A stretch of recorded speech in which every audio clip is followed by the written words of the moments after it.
Ну чё, фраера, где, блядь? Мелкий разозлился.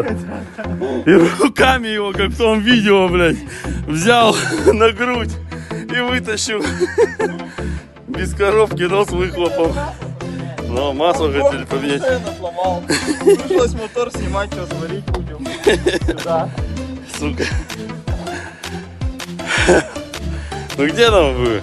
Ишаки, блядь, смелые. Надо платформу тоже руками снять. А мелкий один не может. Втроем хотя бы снимем. Тут запчасти вон. Вот это кусок распредвала. Надо кому себе поставить. Сука. Что это? Болты где-то. Куски поддона, блядь, блок.